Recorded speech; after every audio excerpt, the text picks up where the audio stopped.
गुरुर्ब्रह्मा गुरुर्विष्णु गुरुर्देवो महेश्वरः गुरु साक्षात् परं ब्रह्म तस्मै श्री गुरुवे नमः।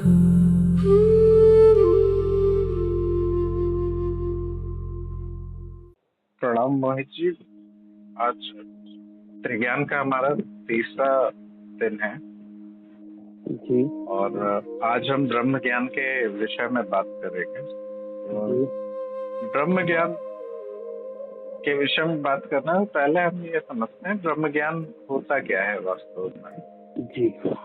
तो वैसे तो ज्यादा नाम में ही है ब्रह्म का ज्ञान ही ब्रह्म ज्ञान है, लेकिन ब्रह्म को हम मेनली समझते हैं या आम बातचीत में बोला जाता है एकता का ज्ञान, या आपने वननेस शब्द सुना होगा। जी। लोग काफी प्रयोग करते हैं। जी। जब वननेस शब्द का प्रयोग किया जा रहा है तो हम बेसिकली बात कर रहे हैं ब्रह्म ज्ञान की या एकता के ज्ञान। जी। ठीक है। और जब कॉन्शियसनेस का प्रयोग किया जाता है तब हम किसकी बात कर रहे हैं? चेतना की बात कर रहे हैं। जी। है? जी। तो ये ब्रह्म ज्ञान है, अर्थात वननेस या एकता का ज्ञान। अब जैसे यहाँ पे तो चलिए हमें कुछ शब्द पता लग गए, हम कुछ और शब्दों की भी बात कर लेते हैं ताकि हमें कभी भी आगे कोई कंफ्यूजन ना हो कि कोई बातचीत चल रही हो और हमें कंफ्यूजन हो जाए किसी प्रकार से। तो एकता का ज्ञान तो इसको बोला ही जाता है, हमारे पाठ्यक्रम में भी एकता के ज्ञान के रूप में ही है। बाकी इसी बात को संपूर्णता भी बोला जाता है। अगर कोई संपूर्णता के ज्ञान के बारे में बात कर रहा है तो इनडायरेक्टली वो ब्रह्म ज्ञान के बारे में ही बात कर रहा है।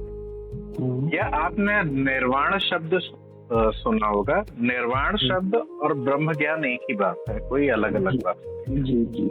तत्व का ज्ञान और ब्रह्म ज्ञान एक ही बात है, कोई अलग बात नहीं है।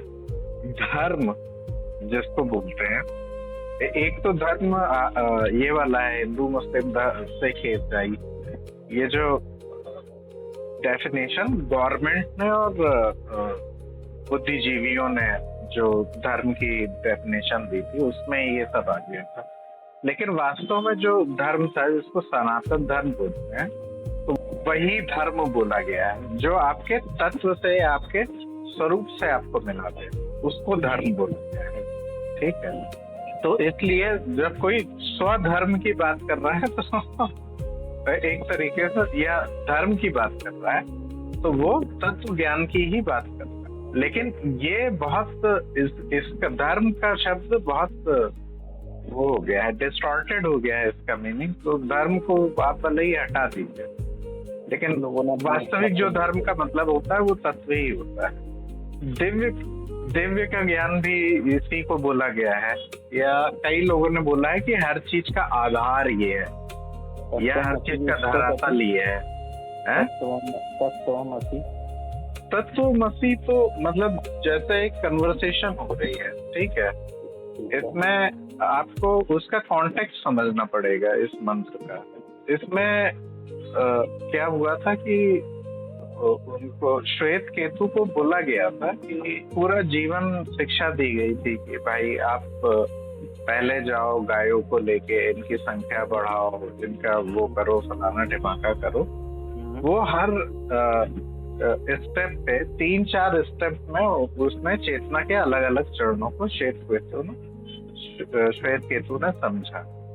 और जब वो उसकी चेतना पूरी शुद्ध हो गई, पूरी स्थिर हो गई, अगर हमारे टर्म में उसको कन्वर्ट करें तो बोले साक्षी भाव में स्थिरता आ गई आपकी। तो वहां पे फिर एक फाइनल महावाक्य दिया गया, क्योंकि वहां पे आपकी द्वैत था। ठीक है। श्वेत केतु को उनके जो गुरु थे, शायद मैं गुरु का नाम भूल गया हूँ, तो उन्होंने अपने तत्व में स्थित करने के लिए जो अंतिम बात कही उनसे कि तत्वमसि, तुम ही वो हो। और किसी और कालखंड में किसी और गुरु ने इसी सेम बात को अहम ब्रह्मास्मि के रूप में भी बोला। वो भी महावाक्य है और ये भी महावाक्य है। ये लेकिन जैसे द्वैत की दृष्टि से बोला गया है तत्वमसि यानी तुम, या इसमें भक्ति का भी पुट आ गया है कि हमने उस तत्व का आलंबन किसी और के ऊपर किया हुआ है। वो शिव भी हो सकते हैं, राम भी हो सकता है, मैं खुद भी हो सकता हूँ, कोई भी हो सकता है। तो जब तत्व का आलंबन किसी और के ऊपर है तो वहां पे काम करेगा महावाक्य तत्वमसि। और जब उस तत्व का आलंबन स्वयं के ऊपर है, यानी आत्मज्ञान में पहले से एक स्मरण में है, तो वहां पे अहम ब्रह्मास्मि बोलेंगे तो उसका भी वही अर्थ होगा जो तत्वमसि का। वो द्वैत के स्तर पे या द्वैत? हाँ, वो द्वैत के स्तर पे बोली गई एक बात है।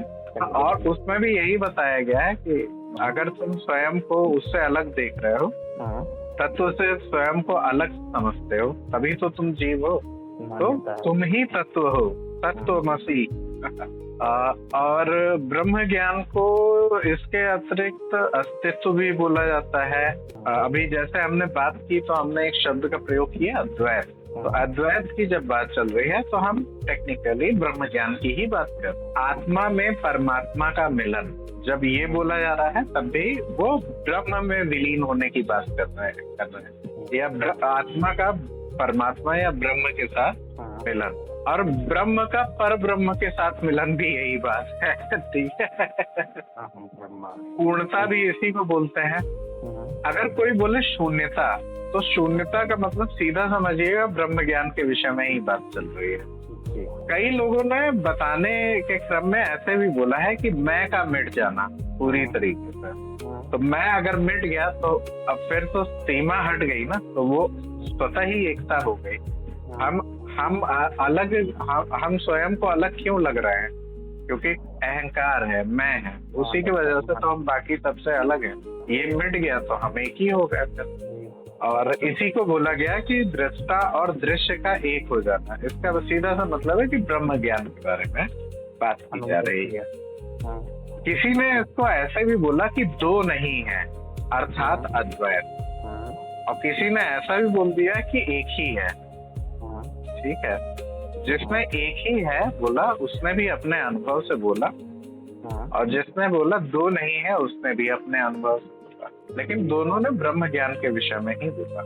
दोनों ऐसे ही कैवल्य एक शब्द है। कैवल्य के विषय में जब भी बात की जा रही है तो वास्तव में वो ब्रह्म ज्ञान के बारे में या एकता के ज्ञान के बारे में बात की जा रही है। और ईश्वर भी किसी मतलब ब्रह्म के उसमें आता है। जैसे गीता वगैरह में आपने देखा होगा ईश्वर शब्द का प्रयोग किया गया है। गीता में नहीं है शायद, गीता में तो परमात्मा शब्द का प्रयोग किया है, जीवात्मा परमात्मा वहाँ के शब्द है। लेकिन ईश्वर भी मतलब रेगुलरली प्रयोग किए जाता ही रहता है। तो इतने ढेर सारे शब्द हैं, इतने ढेर सारे शब्दों में इतना कौन सा शब्द है जो सबसे ज्यादा अच्छा लगे अपने आप को? सभी तो एक ही है। अस्तित्व तो एक मेन पकड़ लेते हैं कि अस्तित्व बोल देंगे तो यानी एकता के ज्ञान के बारे में ही बात कर रहे हैं। और ज्यादातर मैं मतलब मेरे आसपास के लोग ज्यादातर अस्तित्व शब्द का प्रयोग भी करते हैं, तो थोड़ी सी एक आदत भी हो जाती है ना। ज्ञान मार्ग में सुधारे तो ब्रह्म ज्ञान में हम बेसिकली लिया क्यों जा रहा है, इसका उद्देश्य क्या है कि अभी तो हमको अनुभव और अनुभव करता अलग अलग प्रतीत होते हैं, लेकिन ये एकता का ज्ञान है, ये अस्तित्व का ज्ञान है, तो ये दो तो है नहीं, ये एक ही है। तो ये हम कैसे समझ पाएंगे? अगेन हम इसको छोटे छोटे उदाहरणों से समझते हैं, समझने का प्रयास करते हैं। ब्रह्म ज्ञान ऐसा तो कुछ है नहीं कि कोई बोल देगा और कोई समझेगा। ये अलग अलग उदाहरणों से ही समझा जा सकता है। अब पहले दिन का हमारा जो ज्ञान था वो आत्मज्ञान था, जिसमें हमने नेति विधि के माध्यम से 3 प्रकार के अनुभवों को जाना था। और वो 3 अनुभव कौन से थे? जगत, शरीर, मन। बिल्कुल। और हमने नेति विधि में जगत, शरीर और मन तीनों को अलग हटा के देखा था। हम तीनों में गए थे, हमने देखा कि ना तो मैं शरीर हूँ, ना शरीर में चलने वाली कोई क्रिया, ना मन हूँ, ना मन में चलने वाली कोई क्रिया, और जगत या इसकी कोई वस्तु भी नहीं है।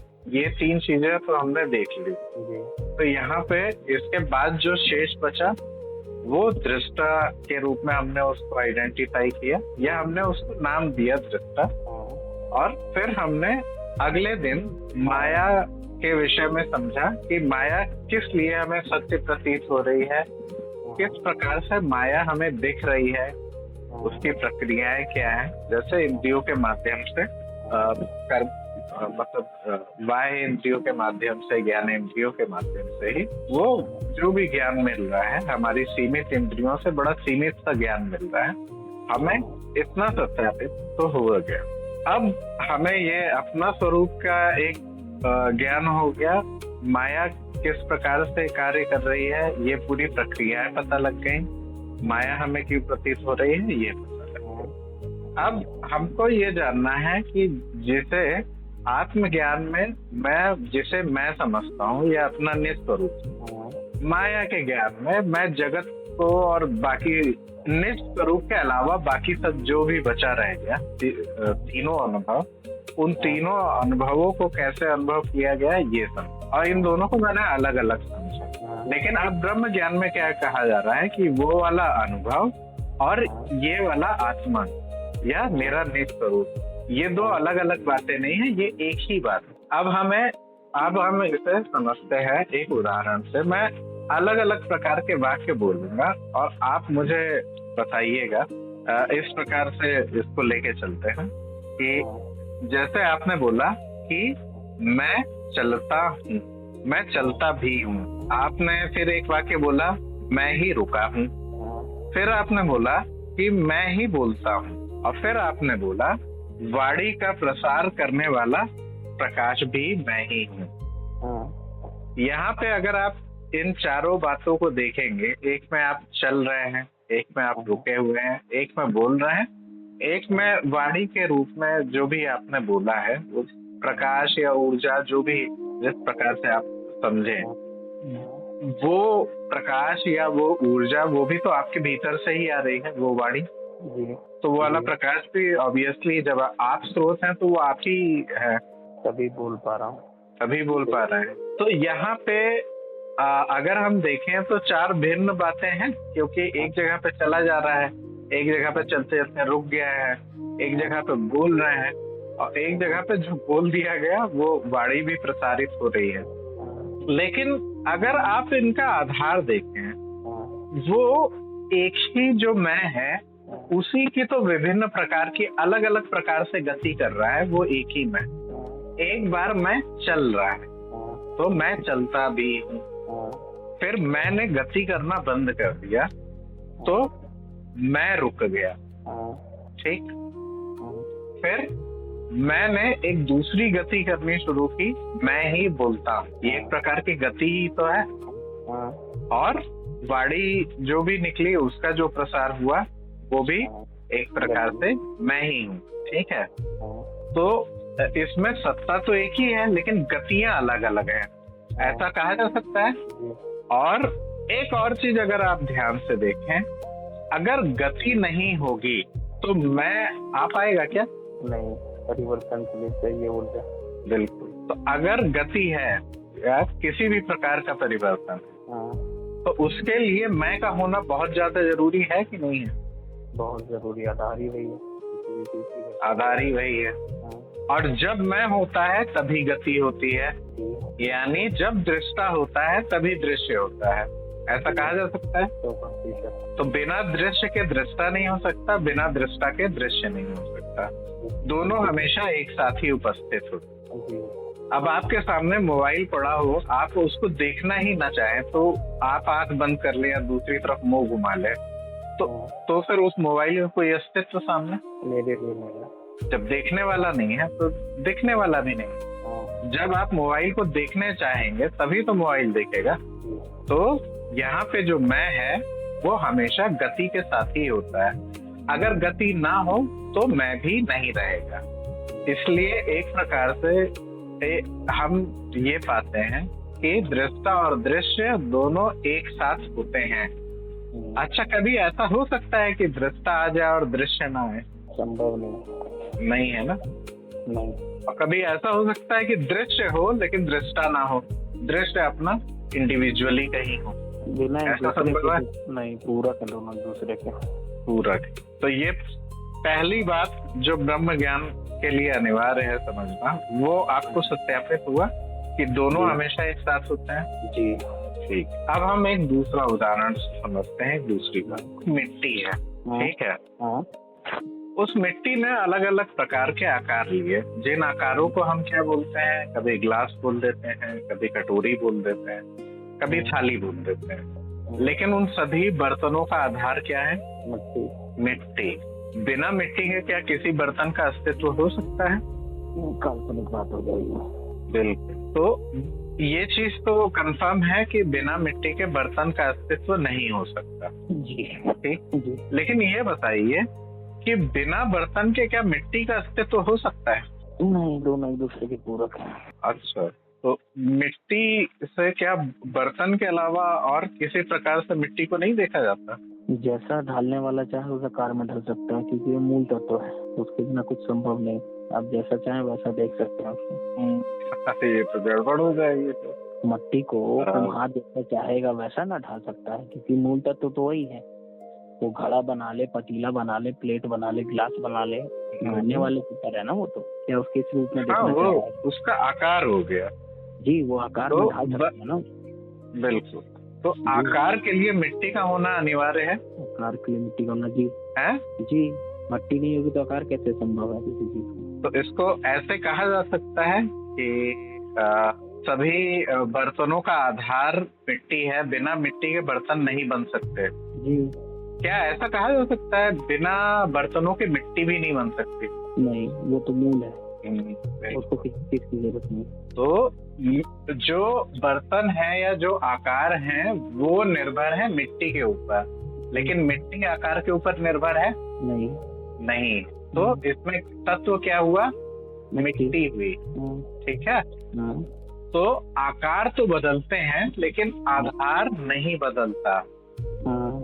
आधार ठीक बदल है, जाएगा या तत्व नहीं बदलता। स्वरूप ही बदल जाएगा, तो बदल गया। तो हमने ब्रह्म ज्ञान में दो चीजों को एकदम क्लियर कट समझा। पहला, दृष्टा और दृश्य हमेशा साथ रहते हैं जी। और दूसरी बात की, चाहे जो हो जाए, तत्व या आधार को नहीं बदला जा सकता है, वो तो रहेगा ही। जी। ठीक है, ये दो बातें हमारी स्पष्ट हो गई। अब एक तीसरा उदाहरण लेते हैं कि जैसे हमने मिट्टी लिया था वैसे ही सोना लेते हैं। ठीक है। अब सोना है, सोने से क्या बने? अलग अलग प्रकार के आभूषण तैयार किए और उन्होंने भी अलग अलग प्रकार आकार ले लिए। आभूषणों के बिना भी सोना सोना ही रहता है, लेकिन सोने के बिना आभूषण का कोई पृथक अस्तित्व नहीं रह पाता। 3 एग्जाम्पल से एटलीस्ट ये तो कंफर्म होता ही है कि मतलब अनुभव और अनुभवकर्ता एक सिक्के के पहलू हैं। एक ही सिक्के के 2 पहलू हैं, या दोनों एक साथ आते हैं। और अगर आप ध्यान से देखें तो जब आप अनुभव कर रहे होते हैं तो आपको अनुभवकर्ता का भान नहीं रहता, और जब अनुभवकर्ता का भान होता है तब अनुभव का भान नहीं रहता। तो एक समय पे एक ही उपस्थित होता है, या तो आप अनुभव कर रहे होंगे या आप अनुभव करता होंगे एट द उसमें। अगर आप दोनों को अलग अलग देखेंगे तो ये मेरा अप्रोक्स अनुभव था, इसलिए अच्छा जी हम कहाँ थे? अभी अनुभव के स्तर पे हम वापस लौटते हैं। और अनुभव के स्तर पे पहला हमारा जो अनुभव आया वो जगत का अनुभव था। ये क्या होता है? 5 भौतिक इंद्रियों से हो रहा है हमको। ठीक। दूसरा हमारा शरीर का अनुभव हो गया। शरीर का अनुभव करने के लिए हमें क्या चाहिए? 5 भौतिक इंद्रियां चाहिए और आंतरिक इंद्रियां भी चाहिए, अन्यथा शरीर का अनुभव नहीं होगा। अब मन का अनुभव करने के लिए या मानसिक इंद्रियों का होना आवश्यक है। और ये तीनों चीजें हैं किसकी? जगत, शरीर और मन। इन सब का आधार क्या है? एक अस्तित्व ही है, अस्तित्व के भीतर ही तो है ये सब जगत हो, चाहे आपका शरीर हो, चाहे आपका मन हो, जी तीनों जगत के अस्तित्व के भीतर ही हैं। लेकिन इसको और गहराई से समझने के लिए हम पहले तो दूरी और स्थान का पहले एक विश्लेषण करते हैं, तब हमें और शायद स्पष्टता मिले। जैसे अभी आप जहाँ पे हैं इस समय आपको कुछ ना कुछ तो दिखाई दे ही रहा होगा। इस समय आपके सामने क्या है? सोफा, मोबाइल, गमला, पानी, कुछ भी? दीवार है, दीवार है। ठीक है, तो इस दीवार को जो जान रहा है कि सामने दीवार है, ये बोध ही तो हो रहा है आपको। तो ये जो बोध जिसको हो रहा है वो अनुभव करता है। अब इसकी स्थिति देखिए, ये कहाँ पे है? ठीक है, अब 4 चीजों को सेलेक्ट करिए अपने कमरे में। ठीक है, एक कोने पे कोई एक वस्तु देखिए, आप किसी कमरे में ही होंगे। ठीक है, दूसरे कोने में एक दूसरी वस्तु देखिए, देख ली। तीसरे कोने में एक वस्तु देखिए, देख ली।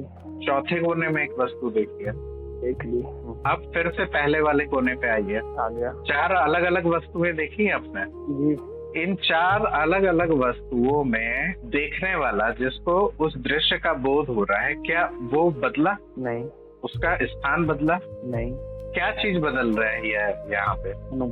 अनुभव बदल रहा है या दृश्य बदल रहा है? जी। अब थोड़ा सा और ध्यान दीजिए, अनुभव करता और अनुभव में एक तरफ तो अनुभव करता हो गया और दूसरी तरफ अनुभव हो गया, ऐसा ही तो चल रहा है। हमें स्थान का भले ही आभास ना हो, लेकिन ये तो पता है ना कि अनुभव तो हो ही रहा है और अनुभव भी है। तो एक तरफ अनुभव है और एक तरफ अनुभव करता है, इसको ऐसे समझ सकते हैं, किसी न किसी को तो अनुभव हो ही रहा है।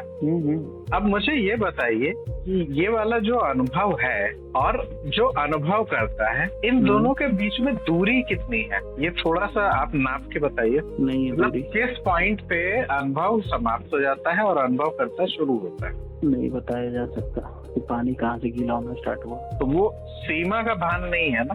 नहीं है। आप ध्यान से देखिए, क्या किसी सीमा का कोई आभास भी है आपको? नहीं। तो जब किसी चीज में सीमा नहीं है तो वो 2 कैसे हो सकता है? वो एक ही नहीं होगा। एक ही। 2 होने के लिए ये इनमें सीमा तो होनी चाहिए कोई, कि यहाँ पे अनुभव करता समाप्त हो रहा है और यहाँ पे अनुभव शुरू हो रहा है। सीमा हमें कहीं मिल नहीं रही है। इसको एक दूसरी तरीके से ऐसे देख सकते हैं, जैसे पृष्ठ नंबर 1 और पृष्ठ नंबर 2, पेज तो एक ही है, एक साइड में पृष्ठ नंबर 1 लिखा है, एक साइड में पृष्ठ नंबर 2 लिखा है। अब इसकी सीमा क्या है? पृष्ठ नंबर 1 कहाँ खत्म हो रहा है, पृष्ठ नंबर 2 कहाँ शुरू हो रहा है? क्या बताया जा सकता है? नहीं, पेज तो एक ही है। जी, मूल एक ही दोनों का। बिल्कुल, वो बस उसके 2 पटल हो सकते हैं, पृष्ठ नंबर 1, पृष्ठ नंबर 2। व्यवहारिक। जी। ठीक, लेकिन ये नहीं बताया जा सकता कि पृष्ठ नंबर 1 कहाँ पे खत्म हो रहा है और कहाँ पे पृष्ठ नंबर 2 शुरू हो रहा है। इसी प्रकार अनुभव करता है, एक हमेशा एक साथ आते हैं, एक के बिना दूसरे का अस्तित्व नहीं हो सकता, दोनों हमेशा साथ में होंगे और हम कभी ये पता नहीं लगा सकते या दोनों के बीच में कोई सीमा नहीं है। अब ये अपने अनुभव में आप देख के कभी ये नहीं बता सकते कि यहाँ पे अनुभव है और यहाँ पे अनुभव करते, दोनों के बीच में भेद नहीं है, कोई सीमा ही नहीं है। तो अगर हम बोलें कि इस अनुभव और अनुभवकर्ता के बीच में स्थान या दूरी नहीं है, तो ये सत्यापित होता है आपको? जी, अभी किया। तो अब अगर आपसे पूछा जाए कि अनुभव और अनुभवकर्ता के बीच में कोई भी स्थान नहीं है, तो वो आपके लिए एक प्रमाणित बात होगी, है ना? चलिए, ये बहुत अच्छी बात है। समय तो समाप्त हो गया, तो सॉरी, स्थान समाप्त हो गया। आपने ये जान लिया कि अनुभव और अनुभवकर्ता के मन से कोई दूरी है ही नहीं जी। मतलब कोई ऐसा स्थान नहीं है वस्तु का, मतलब वस्तु का स्थान तो ज्ञात हो सकता है, लेकिन अनुभवकर्ता का स्थान ज्ञात ही नहीं हो सकता। इसलिए वो कोई पैरामीटर ही नहीं है कि कहाँ से कहाँ तक की माप की जाए, क्योंकि अनुभवकर्ता का कोई स्थान हमें तो मिला नहीं और किसी को नहीं मिला। तो इसको ऐसे बोला जा सकता है कि अनुभव करता विश्वव्यापी है। जहाँ जहाँ पे अनुभव होता है वहीं वहीं पे अनुभव करता होता है। अनुभव जहाँ पे दृश्य होता है वहीं पे तो दृष्टा होता है। जी, तो एक प्रकार से ये सर्वव्यापी हो गया। अब जैसे आप दिल्ली में हैं, जी ठीक है, जी। अभी इस समय दृश्य में दिल्ली है। आप आंख बंद करें, हिमालय इमेजिन करते हैं। अब दृश्य में क्या है? हिमालय है। हिमालय है। या छोड़िए, आप लखनऊ चले गए, लेट्स सपोज, ठीक है, तो अब दृश्य क्या है? लखनऊ है। दृष्टा वही है, वो दिल्ली में बैठा हुआ चाहे, बिल्कुल। तो दृष्टा के समक्ष अलग अलग दृश्य आ रहे हैं। कभी उसके सामने दिल्ली आता है तो दिल्ली देखता है वो, कभी लखनऊ आता है तो लखनऊ देख लेता है। आंख बंद करके उसको हिमालय देखने का मन होता है तो हिमालय भी देख लेता है ना। तो इस प्रकार ये आप जान रहे हैं कि दृष्टा जो है वो सर्वव्यापी है जी, सब जगह है। चाहे आप जगत में कोई अनुभव कर रहे हो, मतलब दिल्ली का चाहे अनुभव कर रहे हो, चाहे आंख बंद करके हिमालय का अनुभव कर रहे हो, दोनों को ही अनुभव ही बोला जाएगा। दोनों को ही देखा ही जा रहा है, और तो कुछ किया नहीं जाता। एक भौतिक है, एक जब देखा जा रहा है तो कोई ना कोई देखने वाला भी है, और वही दृष्टा है। इसीलिए इसको सर्वव्यापी बोला जाता है। कि अभी तुरंत हिमालय पे पहुंच गए आपने कोई बड़ा जलप्रपात देखा हो, किसी बहुत गजब की जगह गए हो, कोई पहाड़ देखा हो, आपको वो आपको तुरंत दिख सकता है, उसका अनुभव आप तुरंत ले सकते हैं। या कभी आप बहुत खुश हुए हो, आप उस अनुभव को तुरंत अपनी मेमोरी में रिवाइंड करके तुरंत देख सकते हैं और खुश हो सकते हैं जी। ठीक है, तो ये तो समझ में आ गया। जब दृष्टा और दृश्य के बीच में स्थान और दूरी नहीं है तो वो स्वतः ही सर्वव्यापी है, हर जगह विद्यमान। अब करते हैं थोड़ा समय का विश्लेषण। ठीक है, अब हमने ये तो जान लिया कि भाई दृष्टा और दृश्य के बीच में कोई स्थान तो नहीं है, लेकिन दृष्टा और दृश्य के बीच में कोई समय भी नहीं है, ये भी तो जानना होगा। तो अब आप अगर बहुत ध्यान से देखें, जैसा आपने मेरे को बताया था कि आपके आंख के सामने इस समय दीवार है, तो जिस समय आप देख रहे हैं वो दीवार उसी समय उपस्थित है, उसी क्षण में, उसी समय पे दोनों एक साथ ही उपस्थित है। यानी दृश्य उसी क्षण में उपस्थित है जिस समय उसको देखा जा रहा है, एक ही समय पे। ऐसा तो नहीं है कि आपने देखना किसी और समय में शुरू किया और वो कभी और दिख रही है, काल्पनिक बात हो जाएगी, है ना। सेम इंस्टेंस पे ही आपको वो दृश्य दिख रहा है।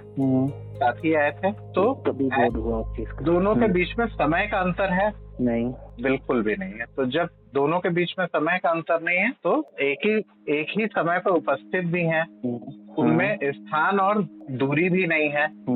तो इस हिसाब से वो एक ही कहा जा सकता है या अलग अलग कहा जा सकता है? एक ही कहा जा सकता है। एक ही कहा जा सकता है। तो यही मूल रूप से एकता का ज्ञान है कि इसके ये समझ लेना कि दृष्टा और दृश्य के बीच में न तो स्थान है न समय है, और वो दोनों वास्तव में एक ही हैं, अलग अलग नहीं है। इसको एकता को या सीमा तो आपको पता नहीं लगी। अब जैसे एक बहुत बड़ा तालाब हो, आप उसके पूर्वी किनारे पे बैठे हो और मैं पश्चिमी किनारे पे बैठा हूँ, तो हम दोनों जो पानी देख रहे होंगे वो पानी देख रहे होंगे या पूर्वी किनारे का पानी देख रहे होंगे आप, और मैं पश्चिमी किनारे का पानी। तो मैं ऐसा नहीं कह सकता ना कि ये अलग तालाब है और वो अलग तालाब है। पानी तो एक ही है ना, उनके बीच में कोई सीमा नहीं है। तो जब वो सीमा नहीं है तो वो एक ही तालाब है, वो दो अलग अलग तालाब नहीं है। अगर हम उनको पूर्वी छोर का तालाब, पश्चिमी छोर का तालाब ऐसे, या पूर्वी छोर का पानी, पश्चिमी छोर का पानी बोलेंगे तो वो गलत हो जाएगा। वो दोनों एक ही पानी है। तो जिनके बीच में सीमा नहीं होती वो दो ना होके एक ही होते हैं, ये तो विज्ञान भी कहता है।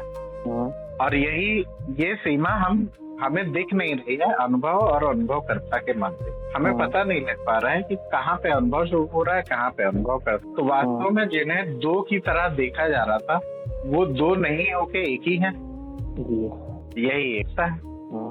अब यहाँ पे तो एकता का ज्ञान समाप्त होता है। ठीक है, अब इसके अलावा कुछ ऐसा है नहीं जो सब ज्ञान रह गया हो या जिसे जाना जाता हो।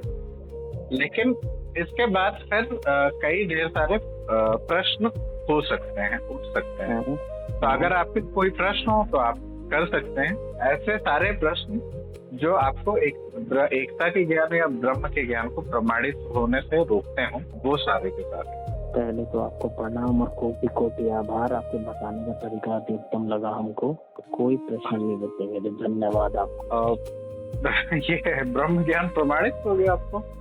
जी अच्छी बात है जी। बिल्कुल, मतलब आपका जो भी मूल्यांकन का उत्तर आया है वो यही है कि आपको साक्षी भाव की साधना ही करनी है। जैसे ब्रह्म ज्ञान आपको बताते ही सत्यापित ही है जी पहले से, जी। ठीक है। तो इसके बाद तो फिर यही रह ही जाता है कि अब जीवन पर्यंत साक्षी भाव की साधना करनी है और सत्संग करना है। सत्संग से मतलब वही, मतलब अच्छे लोगों का संग, जहाँ पे ज्ञान की बातें चल रही हो या जहाँ तत्व ज्ञान की बात चल रही हो, वही आपके लिए सत्संग